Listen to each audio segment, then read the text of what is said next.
bolting. So I thought maybe, okay, they're going to go around the park. So I'm reversing, and then I stop, and I see probably maybe 100 meters away, there was this older couple walking their 2 Jack Russells. And so I bolted. And just as I got there, they gripped these Jack Russells.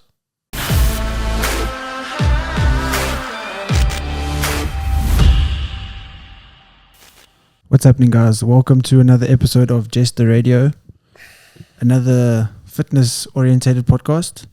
Got Matthew over here. You're the South African champion or world champion at 110 kgs? Oh, South African champion. I would have liked it to be world champion, but financial issues and other personal issues didn't let me get there. You know what I mean? Also, 110 category is such a competitive category in the world. There's some hectic lifters like Yuri Balkan, number 1 in the world. I think he's got like 1,100 odd total. Yeah. He competes at, I think, 104. Sure. What's your total? 905. So, and is that what your total was when you're South African champ? Yeah. It was the first. I was the first like 110 kilo person to break the 900 total. Yeah. And how is it, for you? Well, let's just start from the beginning. What got you into powerlifting and training in general? Well, I moved back from Zimbabwe in 2012, and I just obviously it was the way. You just wanted to be the biggest oak at the jaw or anything like that. So yeah. I started training, and then with an old friend, he was friends with my coach now, and she came up, and then we met and trained together, and then the rest was history. We started. She ended up coaching me, and that was like 6 years ago. And then first it was just to coach me to train and get bigger and stuff like that. And then we realized I was actually quite strong, so we just rolled with it. And how much do you think of strength and being strong is obviously a lot of it is genetics, but if you look at building muscle, because I'm in that space, I can see it's very genetic. Whereas I don't know from your perspective how you see strength, because strong is strong. Yeah. And 100 kilograms today is gonna weigh 100 kilograms tomorrow. Yeah, for sure. So you can measure the results far more clearly than, let's say, building muscle, and what you put in is actually far more what you get out with powerlifting. No, 100%. You actually, like you say, you see the results, not necessarily on your body. You might see your abs tomorrow type of thing, but now you can see last week I lifted 100 kilos. This week I'm lifting 110. So you're constantly seeing yourself progress, and not necessarily just being like, well, I can see a separation in my bicep. I feel to a certain extent it is a little more rewarding because you can also break records in bodybuilding. Like, I've got no issue with bodybuilding. I love it as well.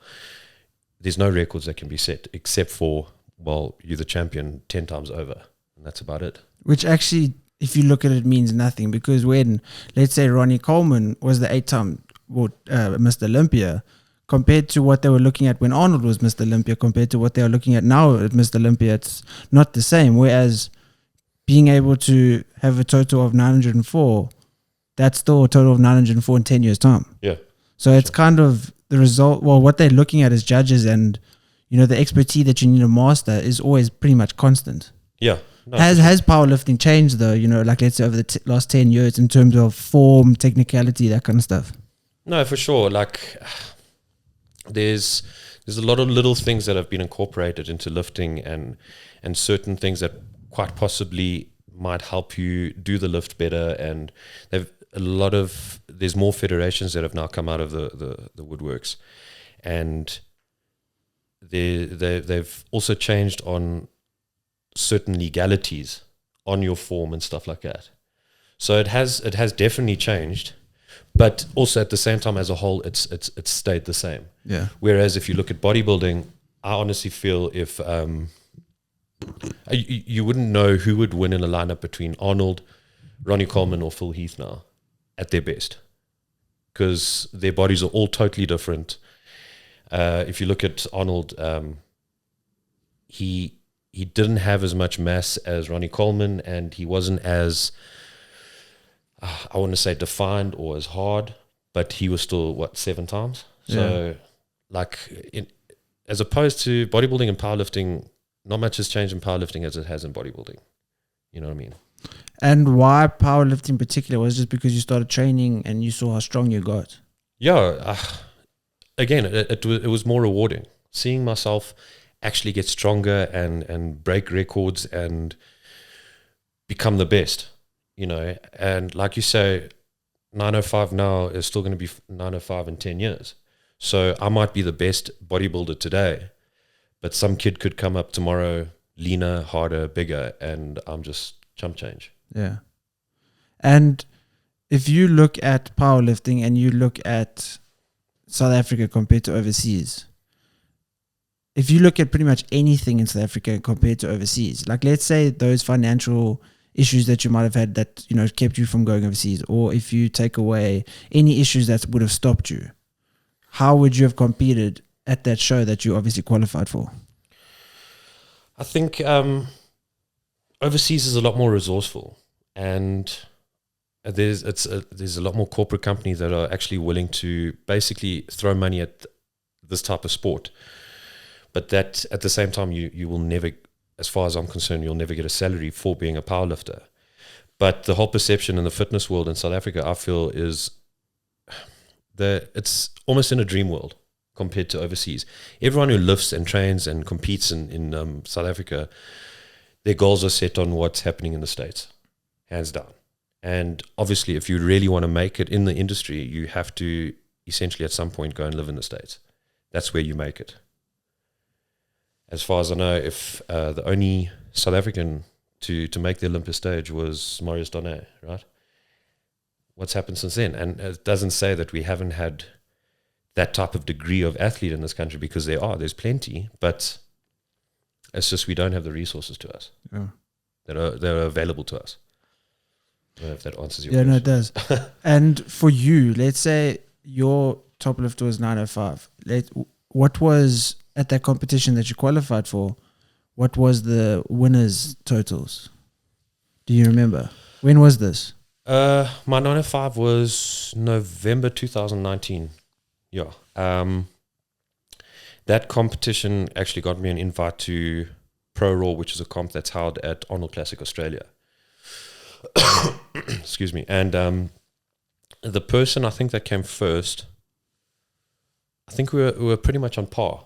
So I would have definitely made top 3 for that one. If my bench is very weak compared to international athletes. Like it's embarrassing.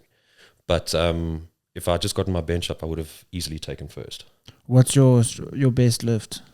Out of all 3, yeah, my squat. And is that obviously your favorite as well? It was always between my deadlift and my squat, and then my deadlift started going really well, and then out of nowhere, for some reason, my squat just overtook.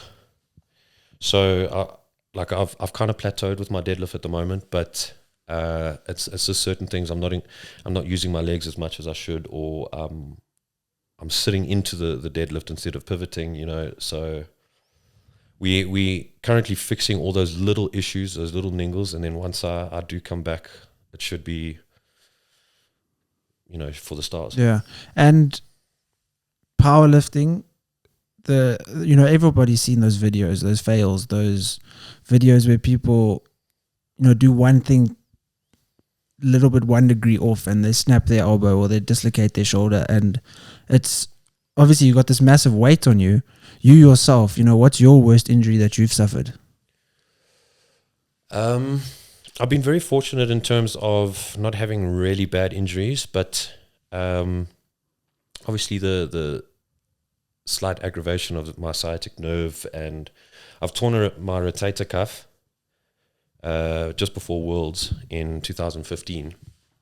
But I'd say probably the worst is I've got a bulge disc. That's about it. I've been, like I said, very fortunate. I haven't torn anything. I've had partial tears in my hamstrings, but those are mostly just from training. And those you're saying being fortunate. What do you think is fortunate? Is it naturally having stronger joints, or is it, you know, always following the correct form and never deviating just to try and improve your lifts? I would say because I've listened to my body. You know, if I'm feeling sore, or with Lil, we always rate the pain out of 10. You know, anything by like 5, 6, then we call it. You know, so if I'm feeling pain, I stop instead of trying to train through it and making it worse. And that's where I would say I've been fortunate is honestly from being in powerlifting for so long and learning to listen to your body and totally understand it. And that's what's going to get you the furthest. You know what I mean? Because if you don't listen, what might feel like a slight strain today, it could be a tear tomorrow. Yeah, definitely. And how long you been working with Lo now? We always argue. I think it's 6 years. Yeah, 6 or 7 years. And how is that with, you know, in terms of like bodybuilding, people that they don't really care how their coach looks. It's more about the results. Yeah. And it doesn't matter like what they've really achieved. It helps, but you know, with powerlifting is different. Is it, you know, because I mean, obviously she's broken so many records and set so many records and kind of walked the line herself. Yeah. And then obviously has learned through experience and then experience of training and helping other people. So in powerlifting, how do people look for a coach? Like, what is the main thing? Is it the results of the athletes, or is it also the achievements themselves? I think it's a bit of both. Because again, like going back onto bodybuilding, I look at a lot of not necessarily South African coaches, but I look at international coaches. If you look like Riley Winkler's old coach, that old lady. Yeah, Granny, whatever you used to, yeah. How do you, to me personally, how do you expect to take bodybuilding advice from a person who doesn't look like they've lifted a day in their life? You know what I mean? With Lil, like you said, she's broken and set so many world records, and she's constantly trying to improve her knowledge on the sport and the movement of the body and the understanding of the body. And, you know, even though she's got the highest possible degree of learning in terms of the body, she's still trying to learn more stuff. And yeah, I think it definitely does help knowing that your coach has done everything that she's trying to push you to do and exceeded and done well. You know what I mean? Like for me personally, it could vary from person to person, but yeah, if it's just the same as getting a McDonald's Windows drive-through person to teach you, to train you how to do Pilates or something, you know what I mean? And they're 150 kilos in the shade. Yeah. And going towards, like, obviously 2019 was when you reached your best total. What is it? How is it different? Because obviously people, I'm going to refer back to bodybuilding. People who do bodybuilding, you know, their training kind of dies down closer to a show. Like their energy levels are lower. Their ability to perform in the gym is obviously lower. They might be burning more calories just because they're training longer. Yeah. But, you know, the intensity isn't high. How do you as a powerlifter prepare for a show?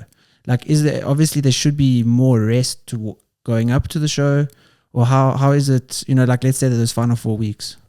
So generally the final 4 to 6 weeks, you'll start testing your openers and your second attempts. And the rule of thumb is you should always max on the platform. You should never max in the gym and stuff like that. So you reach your full potential and you peak on the platform. But it's nothing like bodybuilding where you don't train legs. I think like 2 weeks out because it holds a lot of water and stuff like that.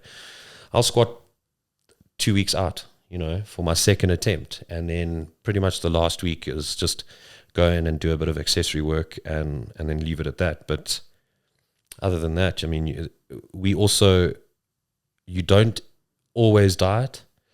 Like I like to stay quite close to my weight class, so I don't have to do any hectic water drops. I've done it once and it was horrible. Never again. Was that just to make weight? Yeah, that was just to make weight. So we started with the water load. I think I dropped 7 kilos in a week.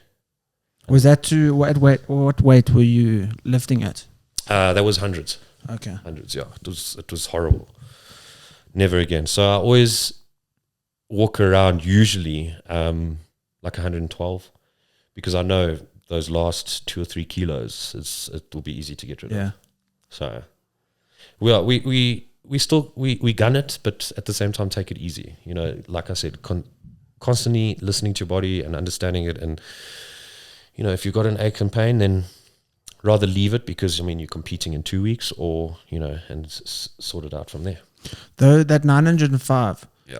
if you break each of those lifts down to what you lifted then compared to what you're lifting now, maybe off season, you know, what's your closest weight to those now?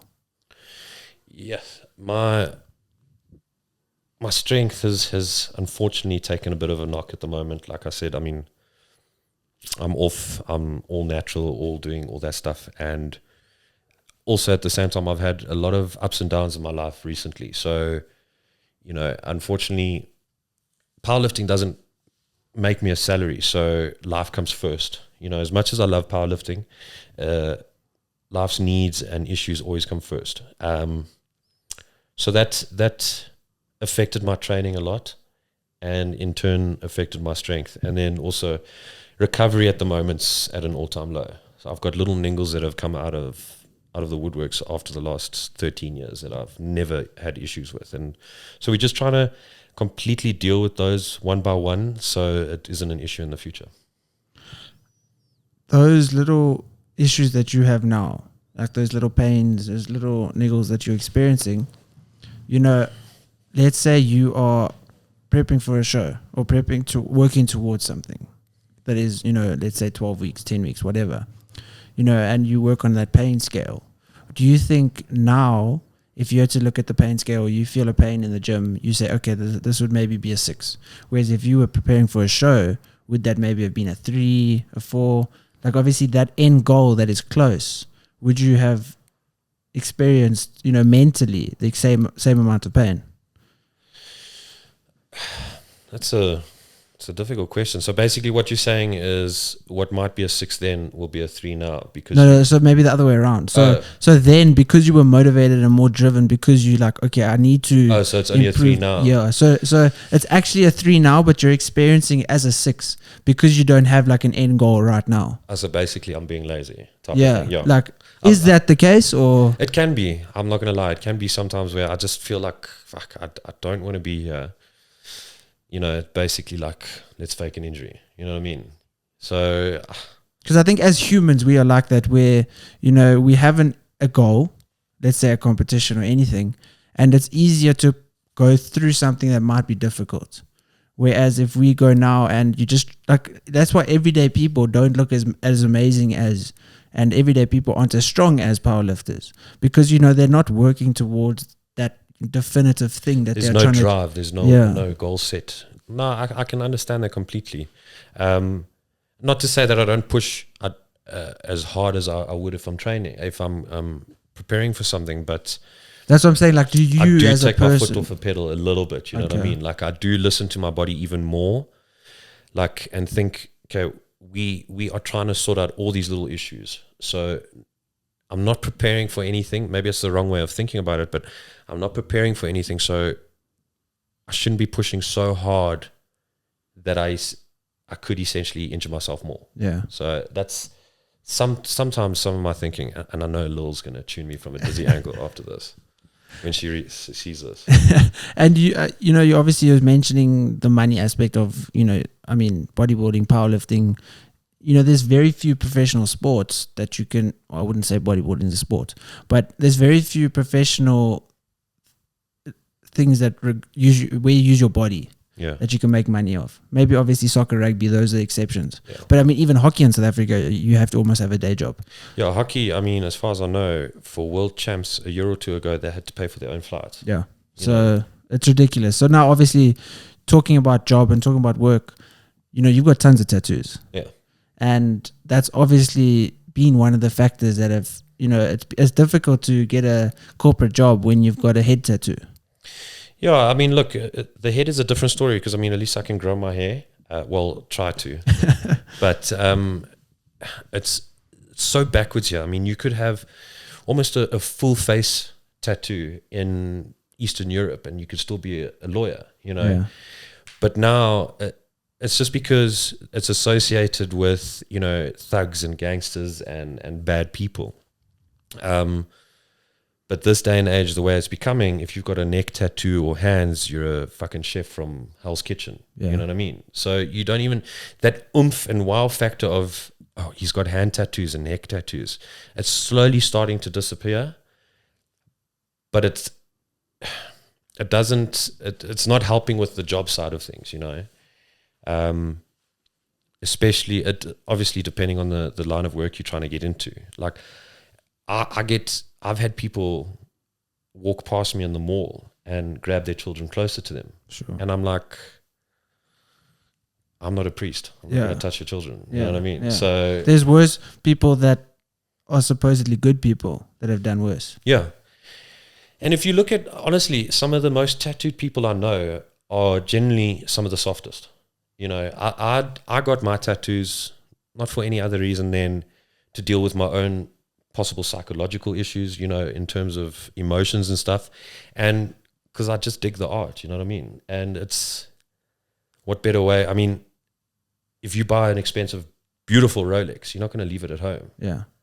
I'm just wearing my Rolex every day for the rest of my life. But the older generation don't see it that way.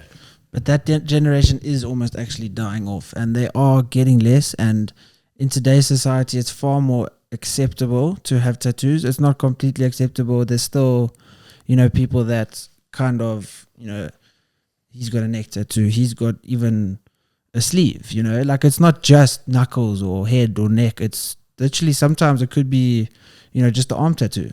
Like it's difficult to, we kind of need everyone to just kind of push past that barrier and kind of become accepting, because I know certain schools now where the teachers are allowed to show tattoos, and that's kind of where it needs to go. It needs to get to the point where just because I've got a tattoo, I mean, it might be a Bible verse. Why can't I show that? Like even like, you know, things that technically society paints as being good, having a Bible verse, I mean, that's literally should be the least offensive tattoo technically at the end of the day. Yeah. But even that can't be shown. So it kind of is broken, whereas now obviously with those schools that are allowing it, that is beneficial in the movement of, you know, allowing tattoos to be seen and not seeing them as maybe a dangerous person or seeing them as unprofessional or seeing them as whatever they could be seen as. Because that generation, I mean, both my parents now have tattoos. So, and I mean, they're both, you're just younger than 60. And, you know, I think it's more the generation maybe before them. That was the generation. And obviously still their peers, but those are the generation that kind of is dying out.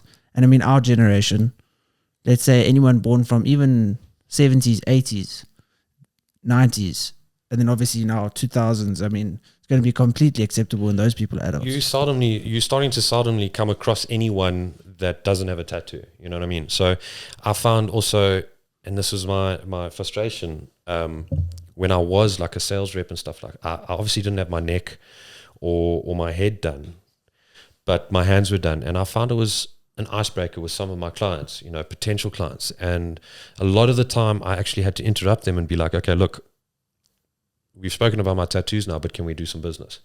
It is an icebreaker. And to a certain extent, tattooed people are a lot more, although we look intimidating, we're a lot more approachable, because let's face it, we've got a lot more to talk about. You know, what is the meaning of that tattoo? Will you regret that? How old were you? And, you know, what are you going to speak to a person who doesn't have a tattoo? Yeah, there's nothing from like face value that you can find something to talk about. Yeah, have you had blue eyes your whole life? I mean, it ends there, you know. So it is slowly but surely starting to become a norm. I mean, my aunt's 64 and she hates them. So there are still some diehard. So does she still, like, when she sees you, be like, I don't approve of any of this? Yeah, well, I've got a portrait of her, so she approves of that, and then obviously my gran and my mom. Yeah. But yeah, when I first did the side of my head, and for the whole day I spoke to her like that, and then eventually I turned and she was like, "Fuck." So you got the side and then the back. Yeah, both sides and then the back. How painful is the head? It had its moments. Like I was really expecting, like by the temple side, to be really sore, but that was literally like a 1 out of 10. And then anywhere up to like 9. My stomach was probably about a 15. Really? Yes, I would never. And I've got everywhere. I've got my toes underneath my feet. How was your shin? I just want to, because I've got in my shin, so I just want to compare that to, like, let's say your head. They're about par. Like I said, certain parts of the head were sore, certain and So other everybody's parts different. yeah. Though. Some people, feel pain. Like, I mean, for myself, everyone's like, you're on your shin, like the bone there must have been terrible. But for me, it was just slightly off the shin that was worse, because like there's more nerves just off it. Yeah. Whereas on the bone, it was just constantly hitting the bone. It wasn't terrible. Yeah, it wasn't. It felt weird, but it wasn't painful. You could feel it elsewhere, you know what I mean? So when I first did my leg years and years ago, which I've actually covered up, it was really painful on the side, yeah. Yeah, that like soft skin there. Yeah. So, and then shin, I reckon maybe a 4, 5. Okay. Yeah. Yeah, it wasn't terrible. Like there was no point where I'm like, no, you have to stop. No, behind the knee, that's a showstopper. Okay. That's a Yeah, I've never done that. No, really. And the knee, obviously, but yeah, I don't know. I'm slowly but surely working my way up to a bodysuit. I'd like that. A face even. No, I'm not allowed. No. My aunt would. No. Okay. I wouldn't mind. Like I've had the inside of my lip done and so what's left? I see there's a little space inside your bicep, but I mean, obviously there's still tattoos there. Yeah, there's still space and stuff like that. I've got like here, this is done here, and then I got to do the bottom half of this leg, and then my ribs, Okay. and then properly finish off my chest.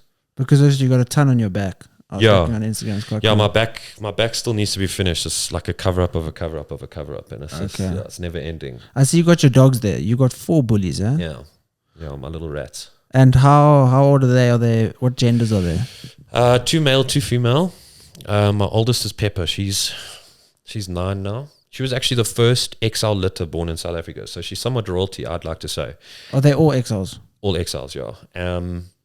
And then she's actually also the last survivor from her litter. Her parents are gone. Everyone else, brothers and sisters, are gone.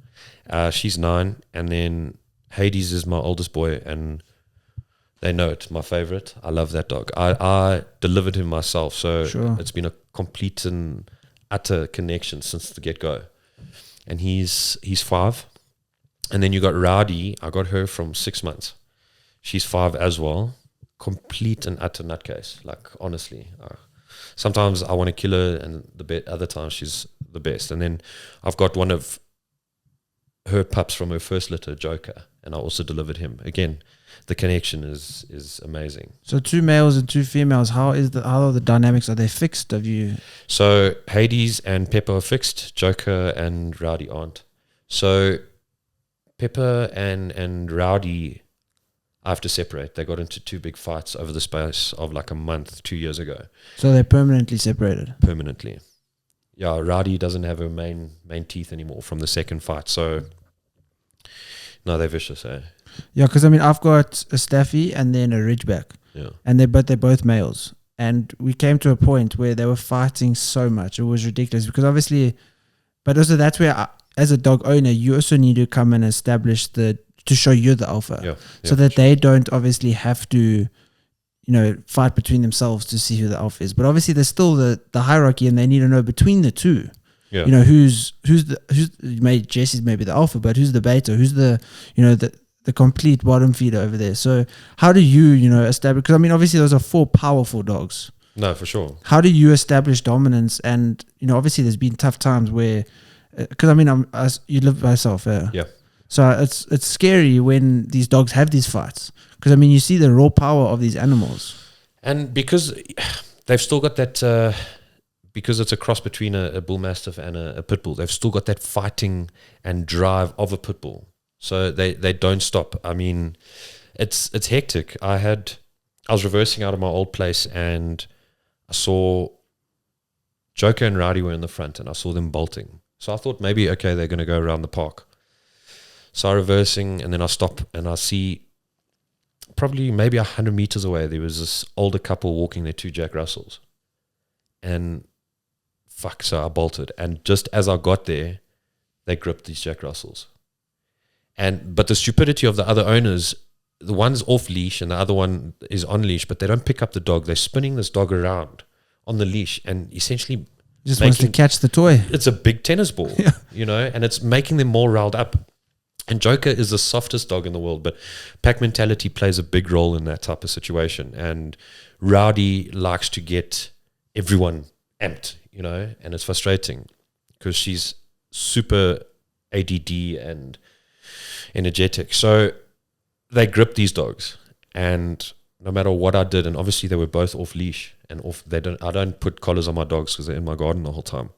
I had nothing to grip on, and they're probably about 40 to 50 kilos each. So I'm constantly trying to get these dogs off. And eventually I did. And I told these people, pick up your Jack Russells. And they didn't. Then the fat Jack Russell still came around and gripped Rowdy. And then it started again. And that happened like 4 times. Yeah. And unfortunately, they killed both the Jack Russells. But how were those owners after that? They wanted to sue me. They opened case against me and all that stuff. They opened a case against me for owning a vicious dog, which doesn't exist. That's the problem with owning any type of pit bull, even sometimes staffies, not as much, but it's people. The misconception. There's the massive misconception where they think these dogs are going to attack everyone, no matter how well trained they are. I've got a mate who's got a pit bull as well, and we went to, I think it was like Delta Park or something, and we were walking our dogs. I was still in my staffy. He was like 14 weeks, so he was, you know, obviously not really trying to fight with anyone. And then his pit bull, I think it was about 7 years old. And this lady with this fat Jack Russell was walking past us. This Jack Russell was going crazy. It's always the fat ones. Bro. Yeah. It's always the fat Jack Russells. It's always the ones with the issues. So this dog was trying to like go towards the pit bull. And the pit bull was looking at this dog. But pit bulls can be so well trained. He literally said to this dog, he said to the pit bull, he's like, Titan, turn. The dog just turns away and puts its back to the Jack Russell while this Jack Russell's busy going for it. And the pit bull is literally facing the opposite direction while this dog's like literally touching its back. And that shows they are incredibly clever dogs. I feel it's almost too like, there's that saying, guns don't kill people, people do. It's exactly the same thing. Dogs don't essentially, it all comes down to the owner. Yeah. If the owner of the dog is high-strung, wired, aggressive, the dogs are going to be the same. You know, so if you basically bring them up in a chilled home and all that stuff, it's like a child that's been molested all his life generally grows up to be a serial killer type of vibe, you know. Yeah. It's exactly the same type of instance. So, yeah, my dogs are super chilled. I mean, at my old place, there was a huge flay across the road, and I would play with them off leash, you know, and dogs are barking, and any other normal dog would run up to the gate and bark with this other dog. My dogs pay no attention because they knew I was alpha, you know, and yeah, they didn't always listen to me, but they also wouldn't just fuck off, you know.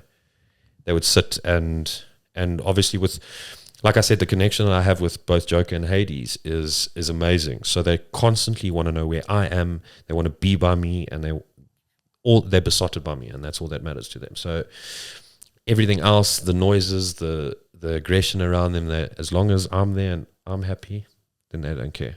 Yeah, and I think that's what's so amazing about dogs is the therapeutic aspect that they can add to your life. Yeah. And, you know, you can have the worst day. The world can be a completely terrible place.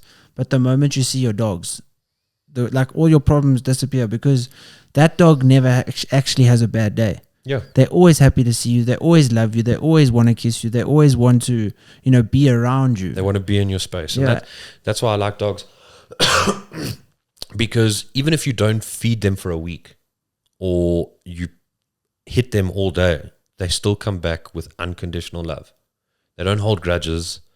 You know, well, obviously certain do, you know, if they're abused for their whole life. But, you know, if I don't feed my dogs for a full week, they're going to come back and still cuddle with me like I fed them 10 minutes ago. Yeah.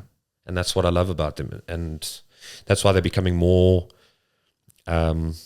involved in like hospitals and stuff, because I think they've seen like an increase on recovery with certain patients and stuff, because they're in a better mood, they're happy, and yeah. And my favorite thing is when you see a dog like at a gym with the owner, and the gym allowing people, obviously it's usually the owner of the gym, where the dog can come into the gym and it just sits there well behaved while the owner trains. Yeah, so the little private gym that I train at in Benoni, he's got his dog there, and everyone knows him. He's part of the gym. Like Lil also, she took her pigs there. You know what I mean? So, and they just become part of the family, you know. And essentially you start feeling like weird if they're not there. Yeah. You know, it's like everyday norm. You look forward to, right, I'm going to deadlift and I'm going to see the pigs. Yeah. Happiness. So her now, has she like said what goals she wants you to set or work towards? Well, the number one goal is always to reach 1,000 kilo total. And that will always be the goal. And then once we hit that, we'll keep going. You know what I mean? So at first it was 900. We reached that. Now we 1,000. Have you seen, just saying 1,000, it makes me think of Half Thor. Yeah. Have you seen he's lost 50 kilograms now?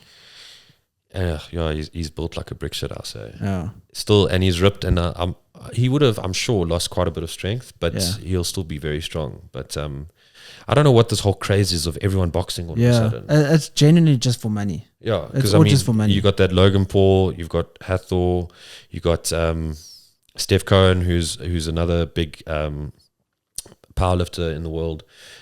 She's also doing boxing. Oh, I don't know why If not. you think about it, he's not going to lift anywhere near what he was, No, having lost that much weight. Is it, obviously there must be financial benefits by obviously doing the fight and dropping weight, and obviously there's been maybe more hype around his name, or there's been, more publicity, and also maybe he's opening up to a new market as well, a new audience. And this fight, obviously it's with Eddie, the fight. no, I think it is with Eddie at some stage, but I think it's with someone else. I saw a post the other day. But like you said, I think it's got to do with money. I mean, Yeah, Logan definitely. Paul's making $20 million off this fight. Yeah, it's ridiculous. Win or lose. And then, And he's gonna lose. yeah, That's also the thing where, these diehard boxers will look at this and be like, Floyd Mayweather, one of the best boxers to ever walk the planet. Why? He's got so much money. Why is he almost degrading boxing to do this? I think it's ego. I think it's just to prove a point that he is the greatest, regardless of who comes towards him. Which is silly though, because no one is saying like, bro, Logan's better than you. It's kind of just, I think because now he's retired and because he's kind of seen as a has-been, because obviously when he's 44 now, he's old. He wants to prove that he's not a has-been. Yeah. It's a pissing contest. Yeah. But I'd let him hit me in the face for $1 million. I don't care. Yeah. 100%. Like, even if I lose an eye, bro, that's why I've got two. I don't care. For $1 million, bring it. And that's also something that people have tried to do in South Africa. I think it would be fun, and I would definitely get involved if it could happen.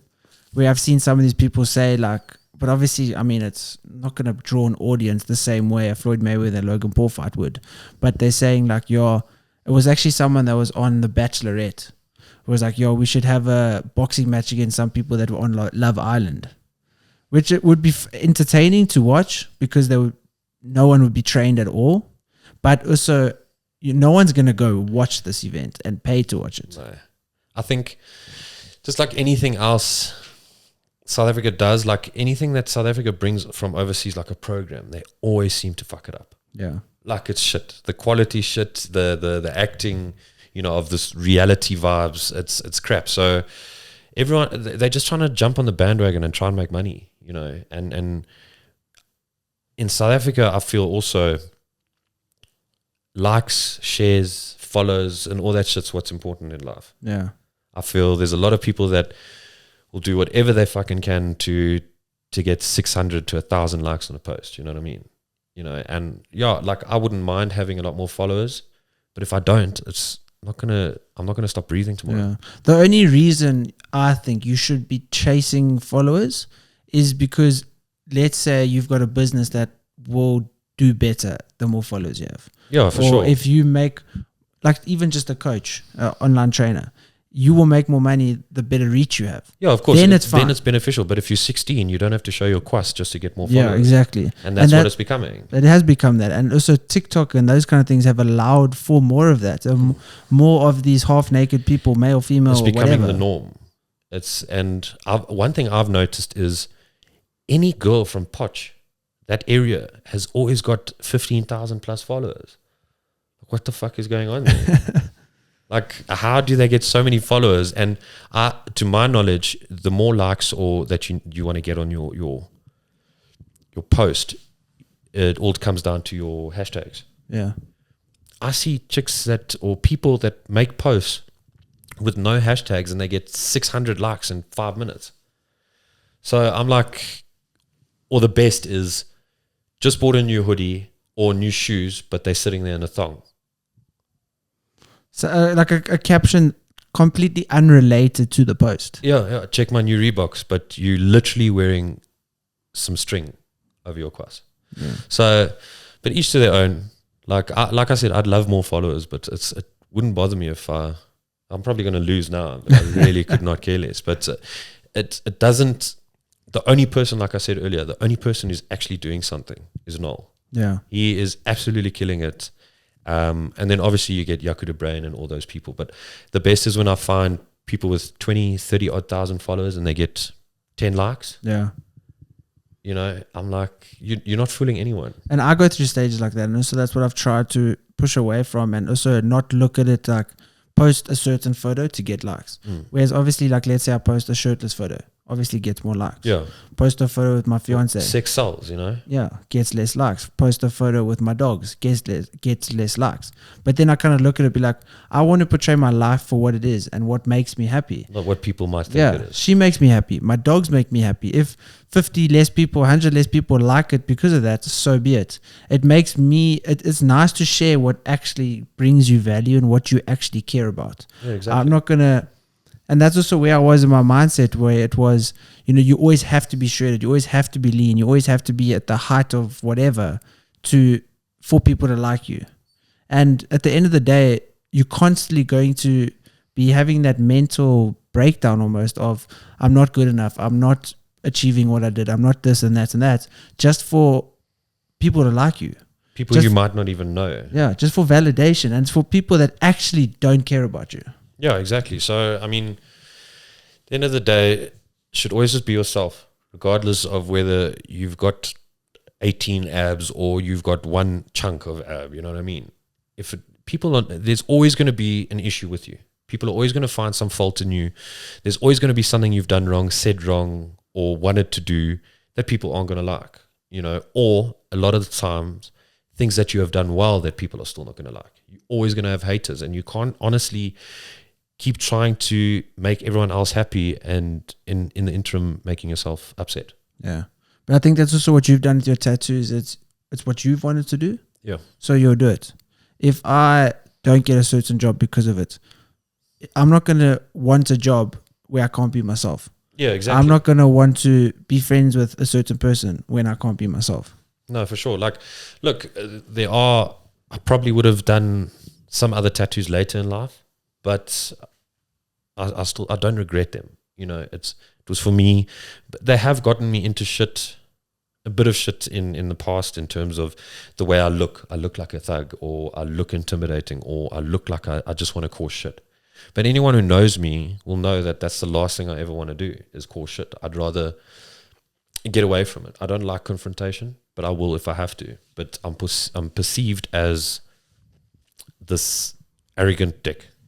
You know, when fuck, I got tattoos of my dogs. I've got tattoos of my gran, my aunt, my mom. I've got a lot of it's got to do with like me as well. You know, there's no hectic hardcore tattoos on me. I don't have AK-47s or knuckle dusters or teardrops. And I'm not saying anything bad about the knuckle duster tattoos, because a lot of my friends have, but it's just like not my thing. Yeah, those are just tattoos that could be perceived as, you know, trying to cause trouble. No, for sure. Whereas a flower on your head, it's not trying to cause trouble, but it's still seen as trying to cause trouble. Yeah. So I get, and also because of, like, I've had Oaks want to fight with me, or said that I jumped them when I was actually at the other side of the jaw, you know, because of the way I look. So it has gotten me into a bit of shit, you know, but I stopped drinking, stopped jawling, and so that shit just stayed there, and I'll go home. In terms of drinking and strength, do you notice a difference, like when you cut out alcohol to your strength?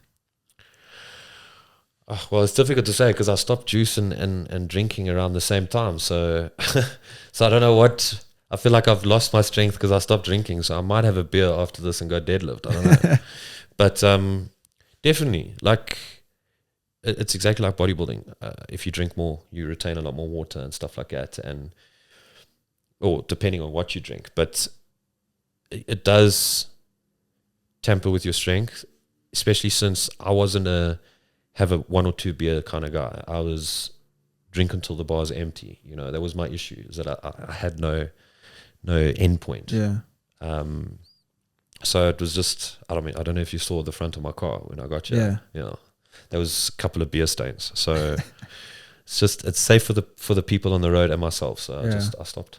But I think if you just look at alcohol in general, like the negative aspects to your body, you know, decreasing protein synthesis, potentially lowering testosterone, you know, being able to build less muscle and having less testosterone obviously is going to influence the amount of strength it makes you catabolic. So I mean, why would you want to spend those 15 hours in the gym that week just to waste it on 3 hours of boozing? You know what I mean? Yeah. You've worked so hard for it. It's like dieting straight for 6 weeks, looking as ripped as ever, and then full 2 days of binging. Yeah, and it's sad, and it sucks that is the case, where you can be having an amazing 6 days in a week, but just one day where you can completely mess it up in one day. You can completely mess it up in an hour. Exactly. If you eat enough in an hour, you can completely mess it up. So for you now, going forward, obviously you say you're off everything, but have you set any goals in terms of when you want to reach that 1,000, or any dates of competitions you're looking at? Well, you potentially reach your lifting or strength peak, or maturity at like 32, 34. So I've still got like 2 to 4 years left, you know what I mean, of that. Not to say that I won't keep getting stronger then. So right now, like, I was going to compete in October, but it's just too many injuries are just coming out of nowhere. I've got injuries that happened to me 13, 15 years ago, and all of a sudden they're irritating me now. And it's super frustrating because I know what I'm capable of. I know what I've done, but I can't get near there right now. So we're working on fine-tuning everything and bringing, I'd like to say, a better package. Yeah. You know, but it's difficult, and it's a little more demeaning or whatever when you see oaks like Nicholas Dupree, you know, from Poch. That guy is something else, bro. Fuck. It's frustrating. Like, I'm happy for him. He's a great guy, and what's even more frustrating is he's also smart. Like, it kills me. Like, you're super strong and you've got degrees, bro. Pick one. Yeah, it's unfair. Can you leave some to us? And he's not fat. You know what I mean? He's very well built. Yeah, like the triple threat. Yeah, I even saw he said he might just want to compete just for fun. And that's unfair. If you can be strong, competition lean, and clever, it's just unfair. Nah, you must go live somewhere else. Somewhere far, far away. The Moose, where did that name come from? Lil actually gave it to me. She dubbed me as that. She was trying to describe me or explain me to her then boyfriend. He's like, no, he's built like a moose. And it's literally fucking stayed with that. There's a lot of people who don't even know me as Matthew. Okay. Which I'm fine with that, but it also gets you into a lot of shit, because how many moose do you know? You know what I mean? Yeah. I know one other one, and that's he's a drunkard. So which was me too. So but it's just literally stuck like that. And I always feel it's nice to be given a nickname. Yeah, because then you feel like you've earned it. Yeah. If you dub yourself as a nickname, like, I feel it's a little sad. No offense to people out there who have given them own. There's lots of people that haven't. I think it is pretty sad. Yeah. Like, obviously, if the shoe fits and you feel like you're offended, then maybe the shoe fits, you know? It's like saying, they call me the tornado. No, you do. Yeah. You call yourself the tornado. You know. And people just call you that now because it's your Instagram name and they don't even know your real name. Yeah, it's better that way. So, like, it was cool. I mean, it just developed. I mean, I think I got something incorporating my nickname tattooed on me, I think 4 or 5 times, you know. That's cool. I just got kind of carried away with it. So my throat is meant to be a moose, but it kind of looks like a Jägermeister stag. Yeah. So it kind of fits my old life and now, but we'll just roll with it. So, I don't know. Like, I don't think I could have asked for a better nickname. No, I think it's cool. It's a nice name. Yeah. It's cool and it's catchy and it sounds nice. And moose is, I don't know what the plural is. A moose. I think it's like fish, where it's either, Those things are fucking huge, man. Yeah, they're big. Yes, to say huge. So it's quite an honor to be considered like on that type of level. So thanks, Lil. But yeah. Even just to get a nickname, there's not a lot of people that actually have nicknames if you think about it. Like Yeah. maybe with their partner, little cute names, but there's no person that actually is known as something. You know, there's no one, like there's not many people that actually become known for their nicknames, for their and nickname. only for their nicknames. Like you've got like Tiny Strauss. I mean, he's known for Tiny, and he's obviously not tiny. You know, it's like an honor, like you say. You know, there's not many people who are actually known for their nicknames. A lot of the times, it's like Matthew the Moose Leroux. It's never just the Moose. Yeah. You know, so I'm chuffed with that, and I'll keep rolling with it as long as it lasts. Well, bro, thank you so much for coming on. I really appreciate it. 100%. Thanks for having me. And thanks for listening, guys.